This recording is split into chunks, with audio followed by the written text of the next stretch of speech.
ডানে বামে কোথাও গেলে পড়ে আগের মতো আর ভয় লাগে না। শেখ হাসিনার ফ্যাসিজমের পুনরাবৃত্তি হবে না, এটা আমরাও সবাই বিশ্বাস করি। আমরা এও বারবার বলেছি, এখন পার্টি অফিস থেকে ডানে বামে কোথাও গেলে পড়ে আগের মতো আর ভয় লাগে না। যে কোনো মাইক্রোবাস দাঁড়িয়ে আছে কিনা আমরা আগে দোতলা থেকে দেখতাম, তিনতলা থেকে দেখতাম, দেখার পর নামতাম। এই যে ভীতির একটা পরিবেশ, আতঙ্ক এবং শিহরণ, এখান থেকে তো আমরা কিছুটা মুক্তি পেয়েছি। ডক্টর ইউনূস সাহেবের নেতৃত্বাধীন এই অন্তর্বর্তীকালীন সরকার, এই সরকার আরো যে কাজগুলি মানুষের কাছে আস্থার জায়গাটি প্রসারিত করত, সেটি ছিল যে অতি দ্রুত সময়ের মধ্যে অবাধ সুষ্ঠু নির্বাচন করা।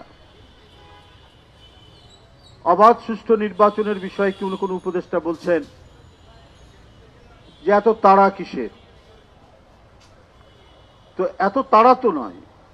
শেখ হাসিনা অনেক লম্বা করেছেন, 15 বছর লাগিয়েছে। আপনারা যদি তাদের সাথে আরো অনেক বছর যোগ করতে চান, তাহলে তো জনগণের মধ্যে প্রশ্নটা দেখা দেবে যে পার্থক্যটা কোথায়। অনেকে বলছেন বিএনপি ক্ষমতা যাওয়ার জন্য ব্যস্ত হয়ে পড়েছে। তো ভোট তো অবাধ সুষ্ঠু নির্বাচন, এখন কে ক্ষমতায় আসবে সেটা তো বলা মুশকিল। এটা তো বিএনপির একার বিষয় না। বিএনপি লড়াই করেছে 15 বছর যে শেখ হাসিনা জনগণের যে মালিকানা, সেই মালিকানা কেড়ে নিয়েছিলেন। অর্থাৎ একটি সরকার গঠন করার ক্ষেত্রে জনগণের যে ক্ষমতা, সেই ক্ষমতা প্রয়োগ করার কোনো সুযোগ ছিল না। কে এমপি হবেন সেটা প্রধানমন্ত্রীর কার্যালয় থেকে ঠিক হতো, কে ইউপি চেয়ারম্যান হবেন সেটাও শেখ হাসিনা ঠিক করতেন, কে উপজেলা চেয়ারম্যান হবেন সেটাও শেখ হাসিনা ঠিক করতেন। যার কারণে একটি জাতীয় নির্বাচন তাদের আমলে যে কটি হয়েছে, কেউ প্রার্থী হওয়া এবং শেখ হাসিনা মানে ভোট করে জেতাটা বড় ব্যাপার ছিল না, যে নমিনেশন, পার্টির নমিনেশন পাওয়াটাই বড় ব্যাপার। কারণ পার্টির নমিনেশন পেলেই তো সে জিতে যাবে। আর এই কারণে একের পর এক নিজেদের মধ্যে মারামারি করে কত মানুষ যে মারা গেছে। কি জাতীয় নির্বাচন, কি উপজেলা চেয়ারম্যান নির্বাচন, কি ইউপি চেয়ারম্যান নির্বাচন। কারণ এইটার সাথে অনেক অর্থভিত্তিক যোগ আছে, অনেক দখল, ভূমি দখলের যোগ আছে একবার এমপি উপজেলা চেয়ারম্যান হলে।